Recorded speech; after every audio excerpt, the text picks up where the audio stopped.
let's address the elephant in the room here, Booker T.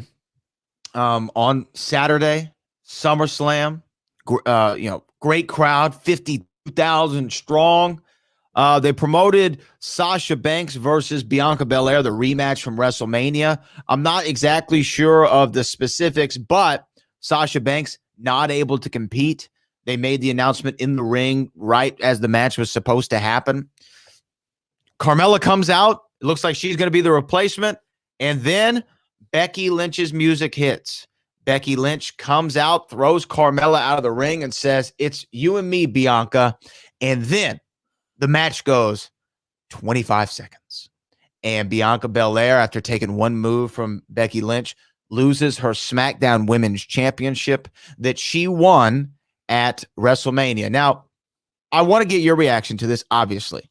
But another Hall of Famer weighed in on this. Another Hall of Famer by the name of Nikki Bella. And I don't know if you saw this book. I want to share. I heard about it, but I never saw it. So let me see it. So I want to share with the audience what Nikki Bella said about this, and then we can react, okay? Here's Nikki Bella's comment about Bianca Belair versus Becky Lynch. Do you guys have a favorite moment from the show tonight? I could tell you what wasn't my favorite moment, and it was when she lost. That definitely was not my favorite moment. And I don't know if I actually had a favorite moment because, I'm always back to the women and I'm always for the women. And you have someone like Bianca who's such an incredible talent. And you can't help but get frustrated when you see moments like that of like a championship that meant so much and was lost within seconds. So I have to admit, for this SummerSlam, there truly wasn't anything that was my favorite. Do you guys have a favorite moment from the show? That's Nikki Bella weighing in on it. Nikki Bella, helped usher in that Give Divas a Chance movement. But go ahead, Book. No, man. Nikki is talking from let's just speak from an executive perspective. She's talking about what I was just talking about here earlier. Like I said, you got to know how to protect your talent. You got to know how to protect your talent. And I can only think I don't know, but I don't know if there's anybody in that boardroom or those meetings like a Nikki Bella, who's able to actually speak up from experience about a situation like that and what it means for the ladies being out there in the middle of that ring and the fans and that they're catering to. I don't think it's anybody in there that could speak from that perspective. I don't know. I could be wrong. But everything she said is 100%. And the consensus around the wrestling world and the WWE universe is, and just as well as, just say, for instance, my wife, man, and every one of them, they're saying the exact same thing.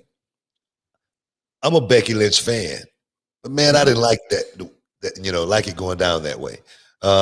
Every fan is pretty much saying the same exact thing.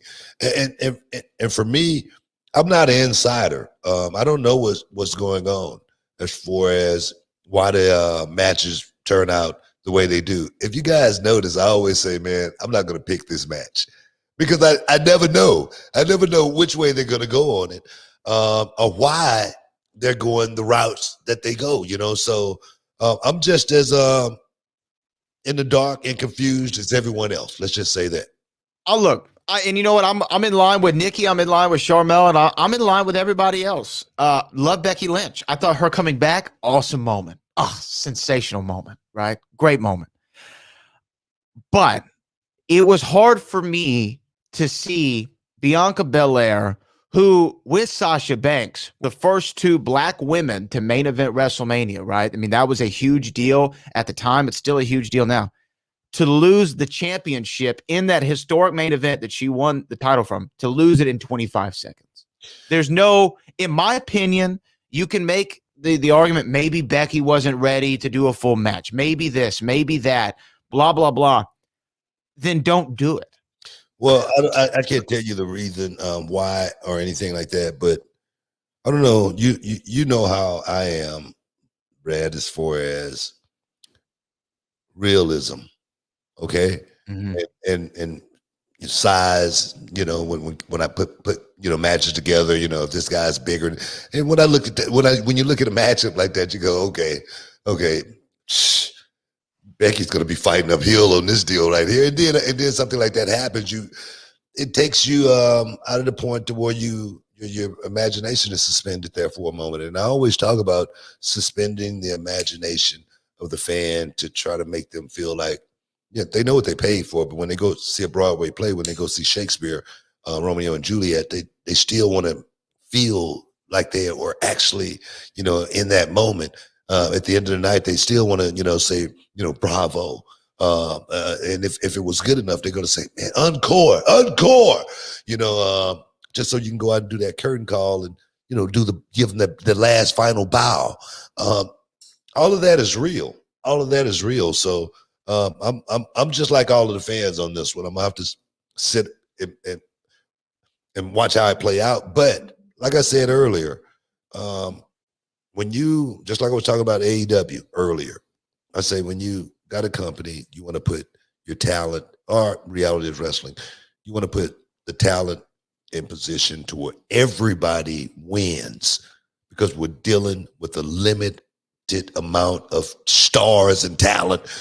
We got to make it last and go as far as we possibly can. That's what I'm talking about. I'm saying that all the time.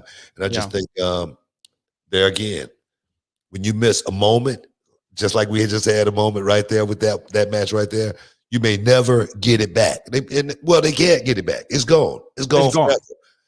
So that's what I talk about when I say stuff like that. So yeah. I mean, look, and some people were comparing this to the Kofi Brock match on SmackDown. I don't compare this to that at all. And here's why I don't. I can see if you want to talk about the match itself, right? Like literally the time amount. One thing I wanted to say about it real quick is actually something that you said was in Brock versus Kofi, size discrepancy, background, athleticism. You can believe that would happen. Like it's, if I was in there with Brock, he'd kill me in 2 seconds. If you were in there with Brock, it'd be a minute, right? Or whatever, right? Exactly. But with this one, and here's the other thing, at the very least with this one, I'm reading things about Becky's going to go heel and this is going to be a long program. At least there's that. Like, that's my silver lining. And that's where I agree with you. Okay, we'll see where it goes. But as far as making the first impression for their feud, this was, in my opinion, completely awful way to go about it. I would not have done it this way at all. If you're going to take the title offer, you already have Carmella out there. Do the triple threat with Carmella. Beat Carmella. Then Bianca has a legitimate gripe. Hey, I was never pinned. Then you can get into the stuff. But with this, I didn't, like you said, it wasn't realistic. Well, it's just knowing how to take care of your talent. It's just, that's what it's all about for me at the end of the day, taking care of your talent. And when you got, a talent like Bianca Belair who comes along few and far between, she's extraordinary talent. And the thing is, she can work. And when you can find somebody that you can, match up with, the Bianca Belairs, the Baileys, the Beckys of the world, you want to keep that. You want to keep it as long as you possibly can, as well as you want to. I know it's not about going out there and making the fans happy all the time, but you got to know how to make the fans happy even when they're sad. I know that doesn't sound like you can make that happen, but that's my motto at the end of the day, because at the end of the day, I'm trying to make you feel a certain way, not just watch a certain thing. But that's, I'm a guru. Guys, stick around. You're in the Hall of Fame. We'll be back in a minute.